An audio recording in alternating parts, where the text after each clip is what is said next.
castelo forte é o nosso Deus. Boa noite, irmãos. Boa noite. Graça e paz, não é? Deus nos abençoe, fale aos nossos corações. E nós queremos, então, pedir aos irmãos que abram no Salmo 126. Nós vamos, nesta noite, aprender um pouco mais a respeito deste salmo, que, com certeza, é um salmo bastante lido entre os cristãos. E ele diz assim, Salmo 126, quando o Senhor restaurou a sorte de Sião, ficamos como quem sonha. Então a nossa boca se encheu de riso e a nossa língua de júbilo. Então entre as nações se dizia, grandes coisas o Senhor tem feito por eles. Com efeito, grandes coisas fez o Senhor por nós, por isso estamos alegres. Restaura, Senhor, a nossa sorte como as torrentes do Neguebe. Os que com lágrimas semeiam, com júbilo ceifarão. Quem sai andando e chorando enquanto semeia, voltará com júbilo trazendo os seus feixes. Amém, meus irmãos? Que o Espírito Santo nos fale aos corações. Nós vamos orar mais uma vez. Obrigado, Pai, porque já estamos aqui em ato de adoração ao Senhor e de comunhão uns com os outros. E agora, Pai, a Tua palavra aberta diante de nós será também exposta.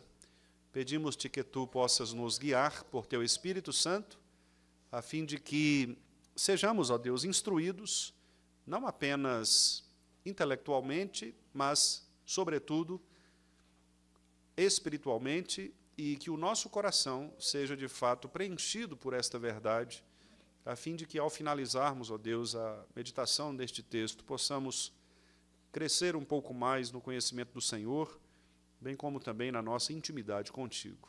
Dá-nos sabedoria e graça, ó Deus, neste momento, para ouvirmos as Tuas palavras e assim atendermos com obediência à voz do Senhor. Pedimos-te em nome de Jesus. Amém. A pergunta que eu gostaria de começar é a seguinte. Em algum momento você se sentiu como se a sua alegria tivesse ido embora e você não soubesse, talvez, que ela pudesse voltar em algum momento? Ou talvez, se um dia cheio de dor, um dia cansativo, um dia seco, árido, silencioso, talvez tomasse conta da sua vida em alguns momentos, em algumas ocasiões, você, naquele momento, pensou que pudesse superar estas dificuldades, de superar estes desafios? A pergunta, ela é importante porque nos faz refletir acerca da nossa própria condição espiritual diante de Deus. Como nós nos sentimos quando as lágrimas, elas descem do nosso rosto e elas vão até o nosso coração, e muitas vezes nós olhamos ao redor e não vemos esperança. Certamente vocês já passaram por momentos, irmãos, em que, mesmo chorando, você precisava caminhar. Mesmo na dificuldade, você precisava semear. Quantos de nós aqui já não caminhamos em direção ao trabalho, mas com o coração entristecido, sem o devido desejo, sem a vontade de fazer aquilo? Quem sabe, alguns de nós, até mesmo em relação a Deus, caminhamos nos nossos projetos em relação à igreja, caminhamos em obediência aos ofícios que nos foram atribuídos, mas talvez caminhamos chorando, sofrendo, caminhamos sem saber se de fato chegaremos a um lugar de alegria ou sequer se veremos a nossa colheita florescer. Talvez algumas mães aqui que investem na criação dos seus filhos e veem cada vez mais os seus filhos se afastando da palavra do Senhor e daquele ensino tão precioso que havia sido dado a eles. Será que em algum momento nós veremos florescer a palavra de Deus nesses corações? Pregadores do Evangelho que pregam a palavra do Senhor e ensinam as suas igrejas, será que eles vão em algum momento ver nas suas igrejas o fruto deste crescimento espiritual? Você talvez que tem lutado contra algum pecado específico e que tem transtornado o seu coração, quem sabe uma situação difícil e que você não sabe muito bem como superá-la, talvez você pense, eu não vou conseguir, eu não sou capaz de vencer este pecado. E então, vêm frustrações, vêm decepções, decepções que nos levam a uma vida de desânimo, uma vida cansada, uma vida que muitas vezes, e em alguns momentos, nos leva até mesmo à incredulidade. Nós paramos de crer, porque nós vemos os nossos sonhos serem destruídos, os nossos projetos indo por água abaixo, a nossa alegria entrando pelo ralo, e nós não conseguimos perceber o quanto Deus está agindo nestas coisas, e não conseguimos sequer buscar em Deus a fonte de nossa genuína alegria. O povo de Deus, irmãos, nestes salmos, como nós já temos meditado, estava ali cantando algumas das suas experiências enquanto subiam para Jerusalém. E este é um salmo em que o povo canta se lembrando do exílio. No exílio, eles tinham experimentado a dor de ver as suas cidades destruídas, experimentado a dor de verem os seus sonhos desfeitos, as palavras proféticas que eram, naquele momento, ainda mal interpretadas por alguns, eles não conseguiam ver o cumprimento dessas palavras proféticas, portanto, eles pensavam que Deus estava muito distante de realizar aquelas coisas que ele havia prometido. Era um povo, então, que havia experimentado corações despedaçados mesmo. E estes corações despedaçados, muitas vezes, geravam a própria incredulidade. Alguns deles chegavam a pensar se, de fato, Deus estava do lado deles. E, por isso mesmo, nós vemos em alguns salmos o desânimo de alguns, especialmente daqueles profetas, dos reis, de perceberem pessoas que se distanciavam de Deus e que se apostatavam da fé.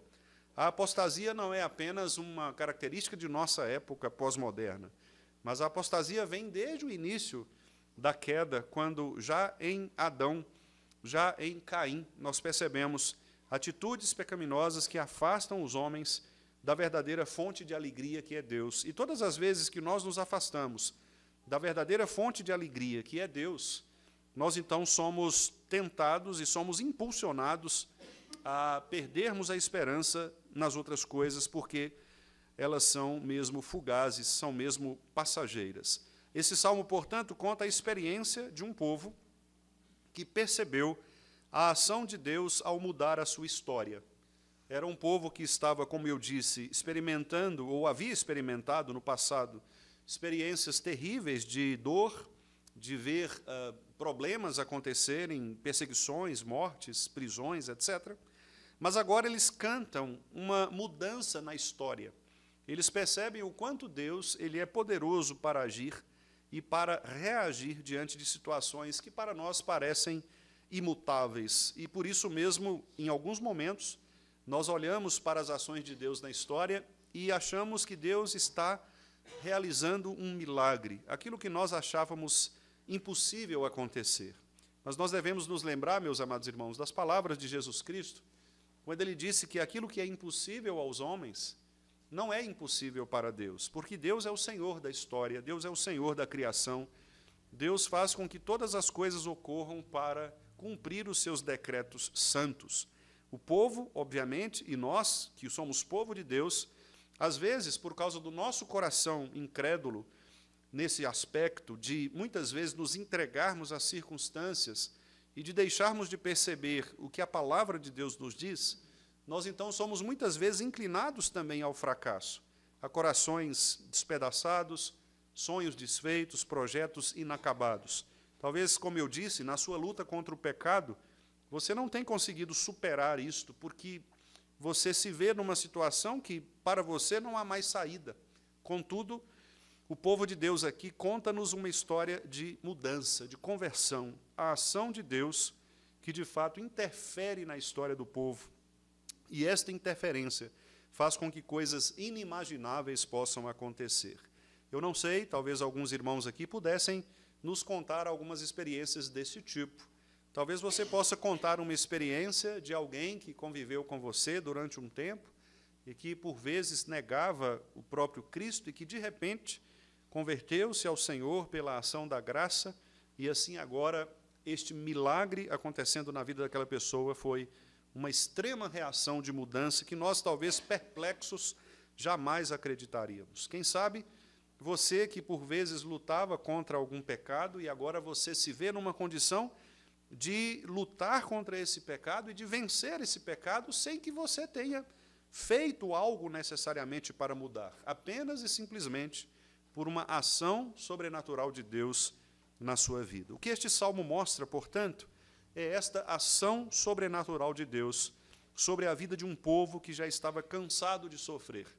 Um povo que havia sido oprimido por causa do exílio, agora se vê diante de um milagre, Deus agindo para restaurar a história conforme os seus propósitos. Deus, de fato, criando, a partir das suas promessas, a certeza nos corações de que Ele não abandona aqueles a quem Ele ama. Cristo aqui, Deus aqui, transformando a dor em louvor. O riso volta, a alegria é restaurada. Como nós lemos no Salmo 51, Davi orando, Senhor, cria em mim um coração puro, renova dentro de mim esta alegria da salvação. Não me retires do teu Santo Espírito, mas restitua-me esta alegria, para que eu possa, de fato, perceber as grandezas do Senhor. E, meus irmãos, isso é tão interessante, porque, de fato, quando nós estamos cegos por causa dos problemas da vida, nós temos a tendência de não percebermos a ação de Deus em nós. Provavelmente, aquelas pessoas que têm passado por depressões, por exemplo, ou por tipos de desânimos espirituais, elas não conseguem ver nada de positivo nas vidas delas. Muito pelo contrário, elas se veem sempre no escuro, elas se veem sempre num beco sem saída. E muito dificilmente elas encontrarão a saída, porque elas estão cegas, os seus olhos estão ofuscados. E a razão é simples, é porque elas estão olhando para um ponto que é diferente daquele ponto para o qual nós deveríamos olhar. Eu farei aqui uma analogia, apenas para que os irmãos possam entender, obviamente não é a melhor delas, mas imagine aqueles pontos, não é, que nós temos nas portas das casas ou dos apartamentos, aquele chamado olho mágico, em que você chega ali, não é, e coloca o seu olho para ver o que está do outro lado. Veja que, em toda a dimensão da porta, há apenas um lugar onde você deve olhar. Não adianta você procurar buracos ou visões em outros lugares, a menos que você tenha câmeras, né? Mas, não tendo câmeras, o único lugar para você acessar o mundo exterior é aquele pequeno olho mágico. Ou, quem sabe, uma pequena fresta que tem ali na janela do seu quarto, né, por onde entra aquele filete de sol, e você pode contemplar a mudança da noite para o dia.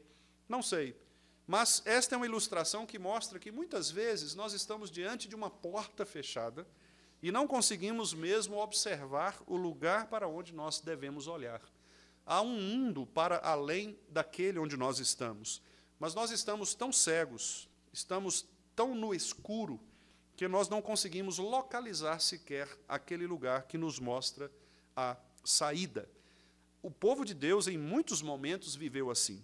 Quando o povo era oprimido, especialmente pelas nações ímpias, como Babilônia, como a Síria, como o próprio Egito, o povo se via em situações de total e absoluto abandono. Eles pensavam que Deus, de fato, havia abandonado as suas promessas, e, com isso, eles iriam morrer. Quantas vezes nós vemos o povo reclamar de Moisés, porque Moisés tinha tirado o povo do Egito e agora tinha colocado o povo no deserto, e esse povo começa a reclamar porque ele não conseguia ver saída ali nas situações. Quantas vezes nós olhamos para histórias da Bíblia e nós ficamos assim surpresos, como que Deus permitiu que aquelas pessoas passassem por tantos problemas?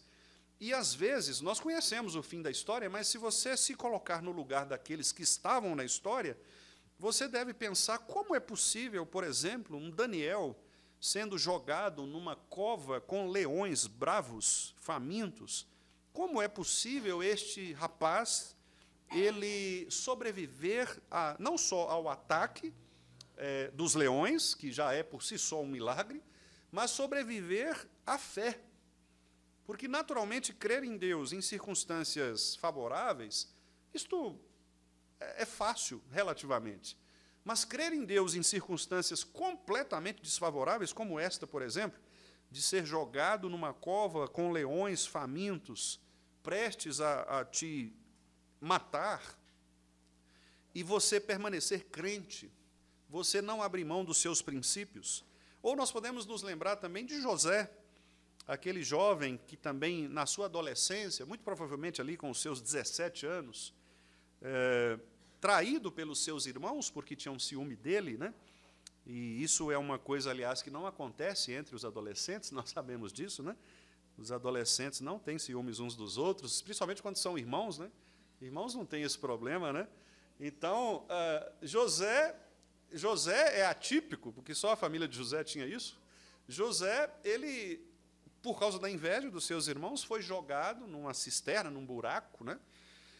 E vendido para os seus irmãos, quase morto, porque alguns deles queriam matá-lo. Rubem, ali, o mais velho, falou, não, gente, vamos dar uma chance, o rapaz está novo ainda, tem uma vida pela frente, né?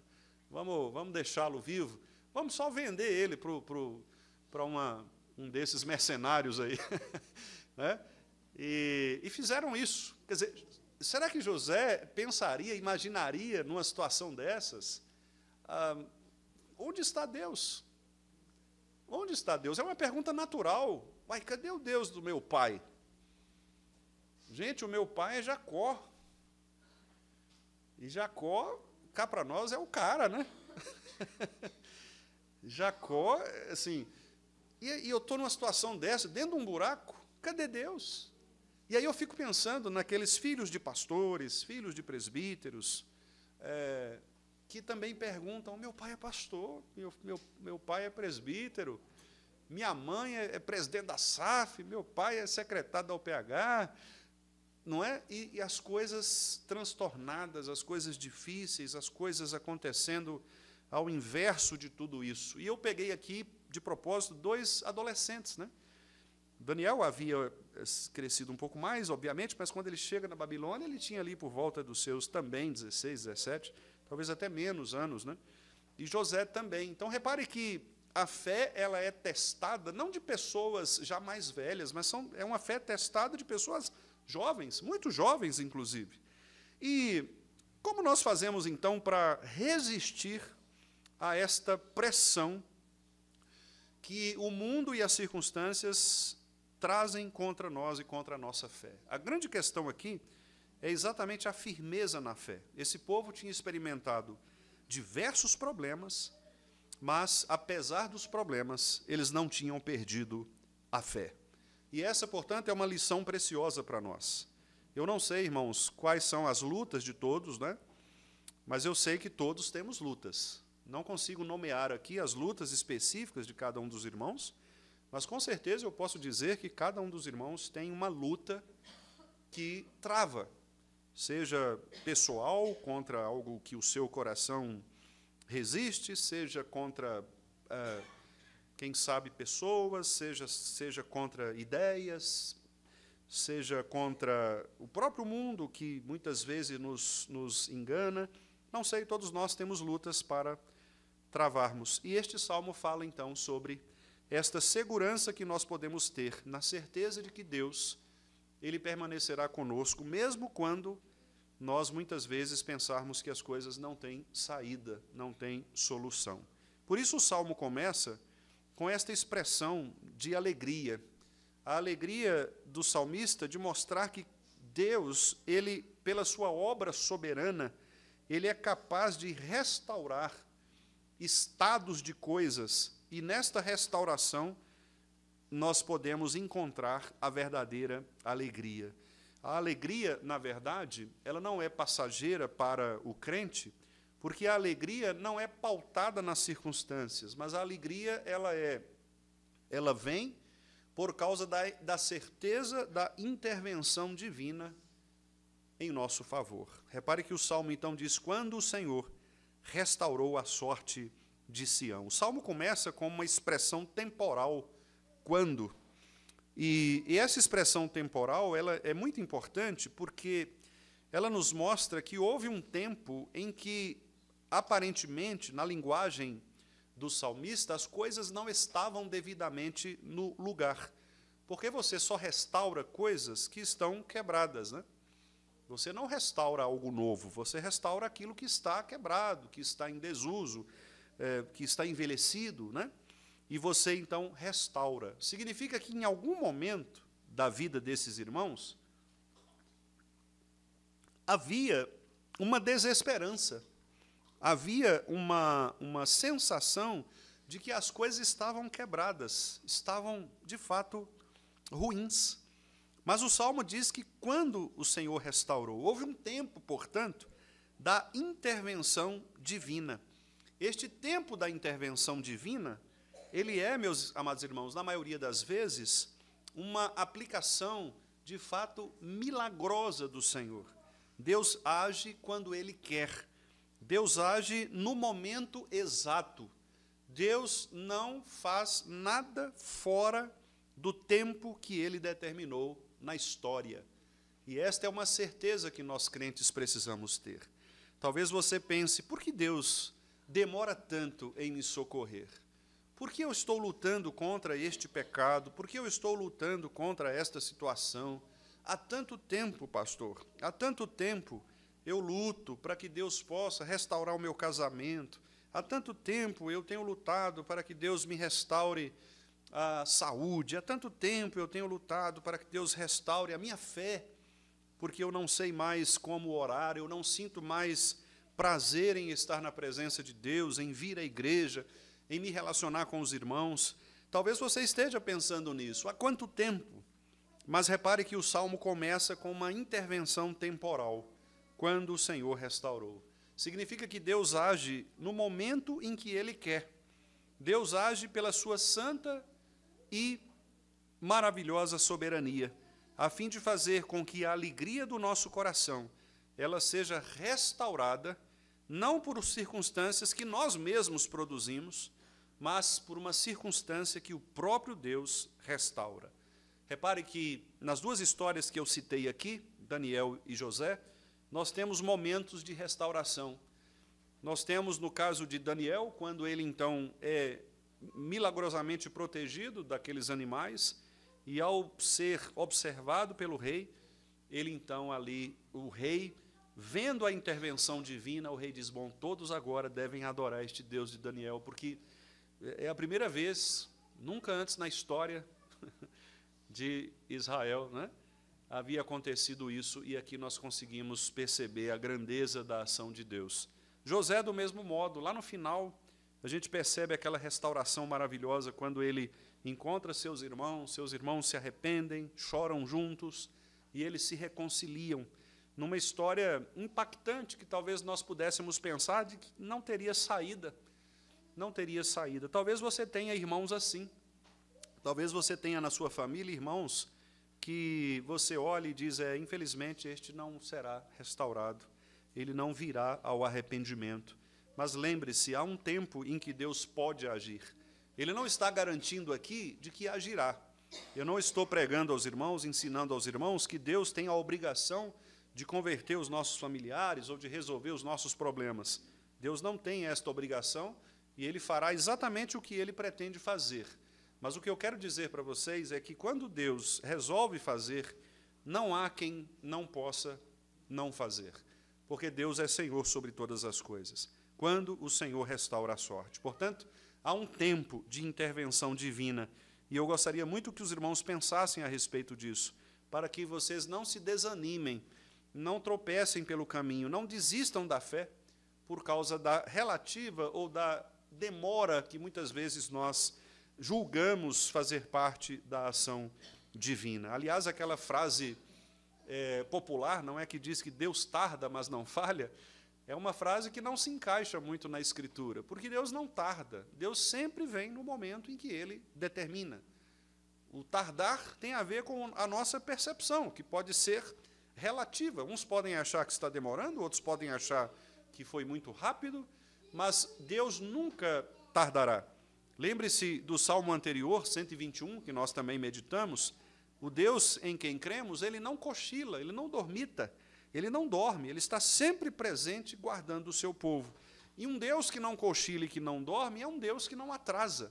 Atrasam aqueles que cochilam e perdem a hora. Mas Deus não cochila, Deus não se atrasa. Ele sempre virá no momento certo. Por isso o povo ficou extasiado. Porque quando Deus restaurou a sorte deles, eles ficaram como quem sonha. Porque, de fato, quando nós percebemos a ação de Deus na história, nós conseguimos ver, meus amados irmãos, o quanto nós somos pequenos, o quanto nós somos minúsculos diante da soberana atuação de Deus. Você pensava, não, eu nunca serei capaz de ver isto acontecer. E Deus mostra para você, objetivamente, que estas coisas podem acontecer. Deus faz milagres, e milagres que, de fato, nos causam uma comoção e nos levam a esta sensação de entusiasmo, de sabermos que os nossos olhos, os nossos corações, eles são movidos por esta soberana intervenção de Deus na história. Nós voltamos a sorrir. Então a nossa boca se encheu de riso. Nós voltamos a sorrir porque Deus intervém na história. A nossa língua passa a cantar louvores de júbilo porque Deus intervém na história.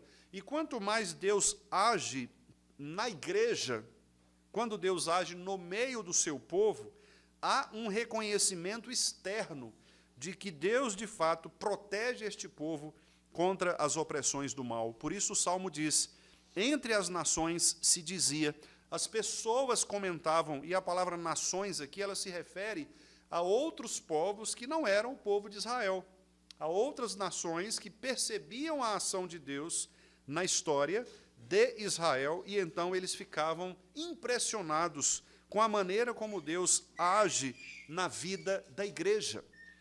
E esta é uma leitura que nós precisamos fazer, porque nós somos povo de Deus.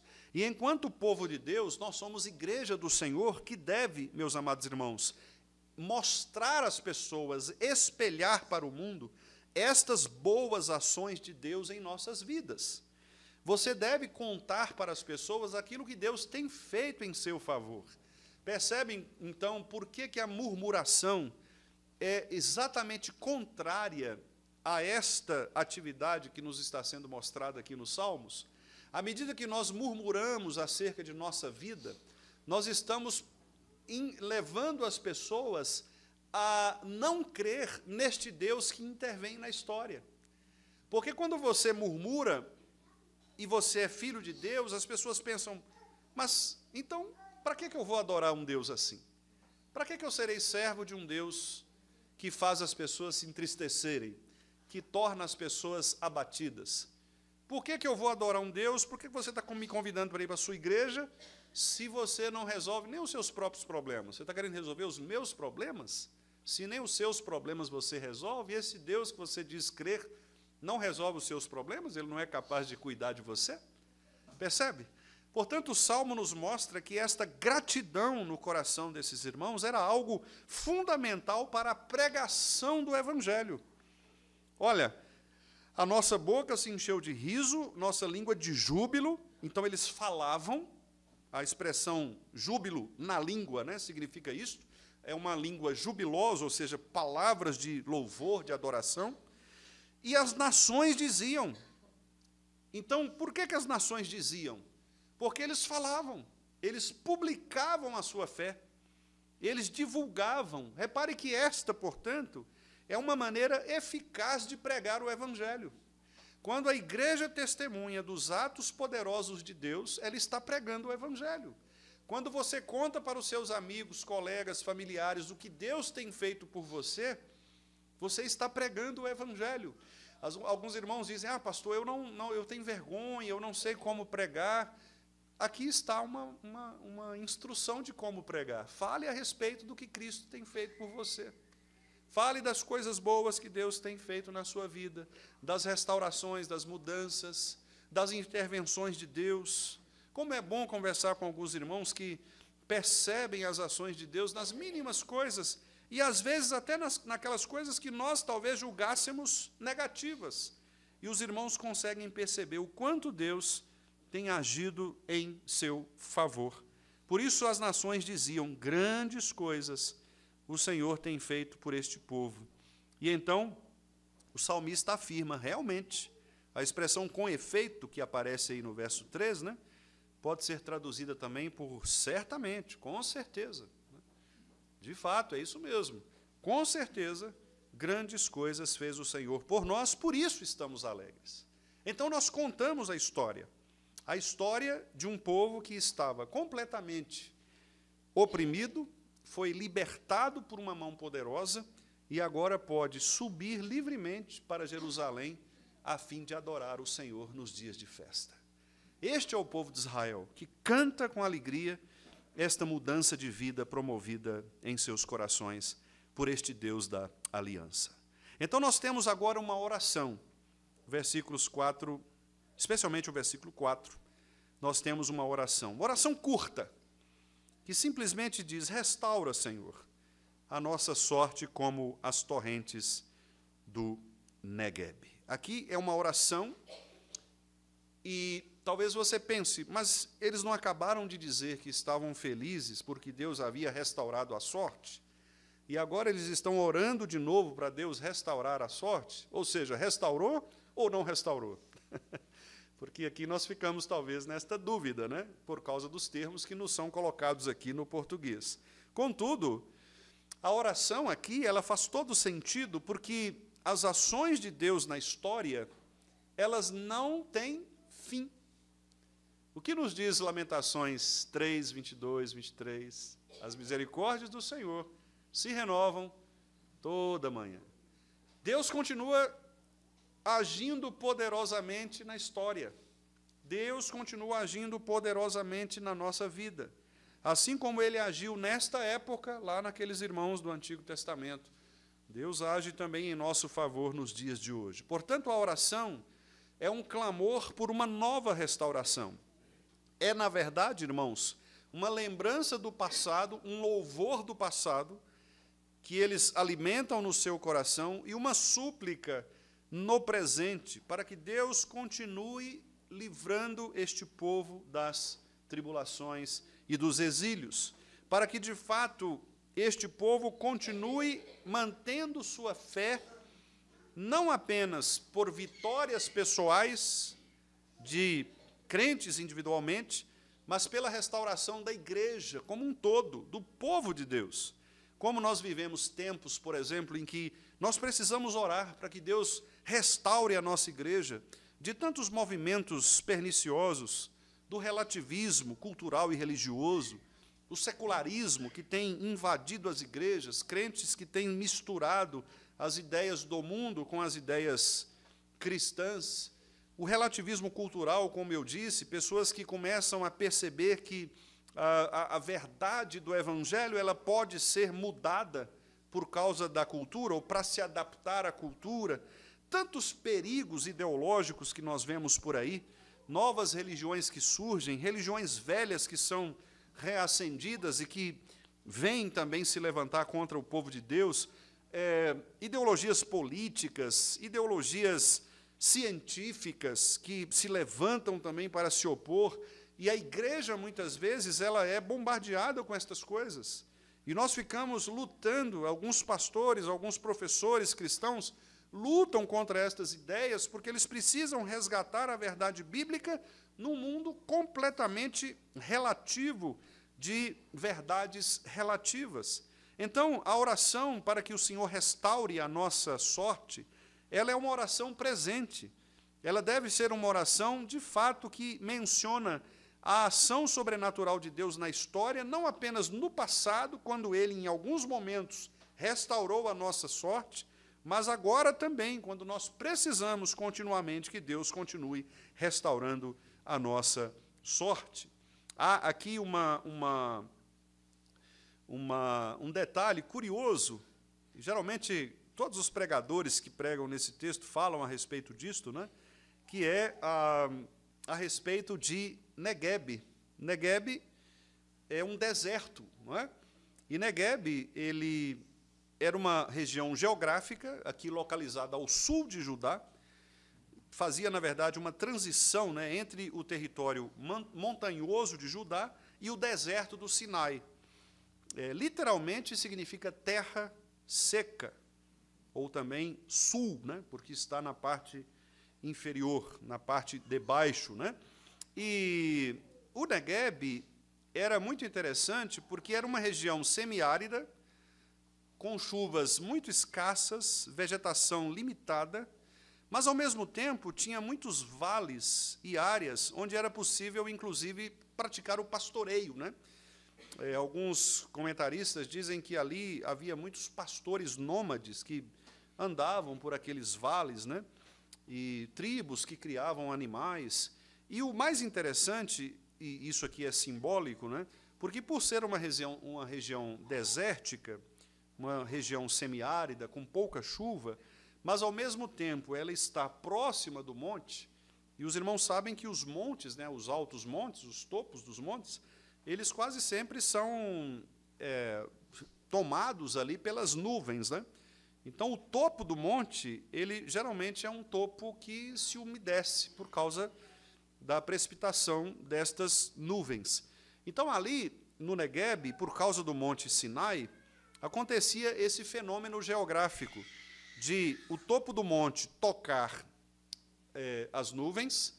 Essas nuvens, então, elas precipitavam sobre esse topo do monte, e dali, então, escorria água, né, ou pequenas nascentes, pequenas feixos de águas ali que iam escorrendo. E essa quantidade de água era uma quantidade pequena, mas, ao mesmo tempo, uma quantidade suficiente para, no deserto, criar aquelas ilhas desérticas, né, que são chamadas por alguns de oásis, né, embora não fosse necessariamente um oásis, como os geógrafos classificam, mas eram momentos ou poças ali, né, de água que se juntavam, e os animais eles iam, inclusive, beber, tomar dessa água. Os pastores usavam para dessedentar as suas ovelhas e os seus animais. E é interessante, e por que eu estou falando tudo isso? Não é só por um conhecimento geográfico ou climático, não, mas é para mostrar o poder retórico, né, do Salmo. Porque, veja, o Salmo diz, os que com lágrimas semeiam. É muito interessante isso, porque há aqui uma linguagem muito bonita, né, uma poesia muito bonita. Ninguém vai semear com lágrima. Você semeia, você joga sementes, né? A ideia é que você está jogando a semente e uma lágrima cai naquele buraquinho onde você jogou a semente, e aquela água é suficiente para alimentar aquele grão.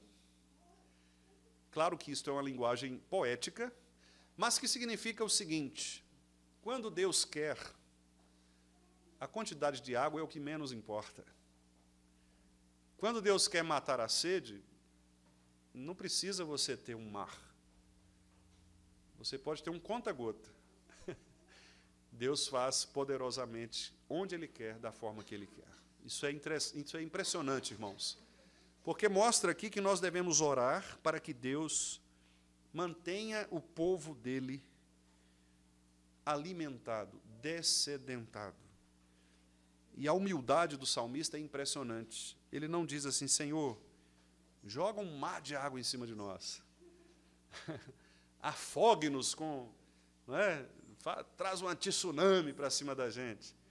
Não, ele fala assim, Senhor, como as torrentes do Negueb, só aquele filetinho de água, se vier do Senhor, já será suficiente para mudar a nossa história. Irmãos, isto é fé. A fé é exatamente isto. A fé é crer que, lembra do buraquinho da porta? Você não vê absolutamente nada, não tem nenhuma saída, mas tem uma fresta por onde passa uma luz de esperança. A ideia é esta: o povo de Deus, o crente, ele não vive pelas coisas imensas, ele vive por aquilo que é considerado desprezível. Paulo disse isso, não é? Paulo disse que Deus usa as coisas desprezíveis deste mundo, as que não são, para confundir aquelas que são. Muitos de nós, às vezes, queremos que Deus haja de maneira imensa, tal, queremos nos tornar, e Deus faz com que coisas mínimas, sem qualquer tipo de valor, promovam mudanças extraordinárias. Você se lembra das parábolas do reino?